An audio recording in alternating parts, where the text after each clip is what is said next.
desidero parlare perché sono molto agitata, mi dispiace ma non desidero parlare più di questa cosa. È ancora sconvolta la signora Rosanna, vittima, così come la sua badante, di una rapina brutale in pieno giorno in via Bastia, a pochi passi dalla questura di Treviso. I fatti risalgono a mercoledì mattina, sono da poco passate le 10 quando l'avvocato Nicola Vitale esce dalla sua villetta per andare all'edicola. È a questo punto che un malvivente entra in casa, probabilmente dalla porta finestra affacciata sul cortile. L'uomo prima trova la badante, che viene imbavagliata e immobilizzata con delle fascette di plastica, stessa sorte che tocca poco dopo alla proprietaria di casa, Rosanna, 81 anni, che si trova al primo piano sul pianerottolo. Con del nastro adesivo le lega polsi e caviglie e si fa indicare il luogo dove si trovano soldi e gioielli. Sono minuti concitati. Nel frattempo l'avvocato Vitale rientra con il malvivente, che si dà alla fuga attraverso la porta d'ingresso. Immediato l'allarme, dalla vicina questura arrivano delle pattuglie che liberano le donne e acquisiscono le prime informazioni. Si cerca un uomo alto, 1,70 m, corporatura esile, dall'accento neutro, ignota la provenienza. Nicola e Rosanna Vitale sono i genitori di Sossio, anche lui legale e già consigliere comunale. Questa mattina ho sentito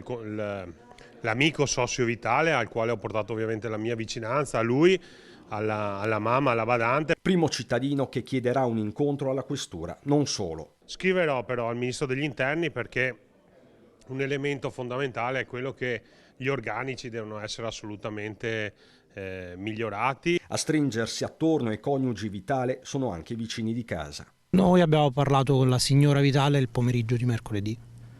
Era chiaramente scossa e ancora abbastanza turbata. Poveretti, soprattutto la signora.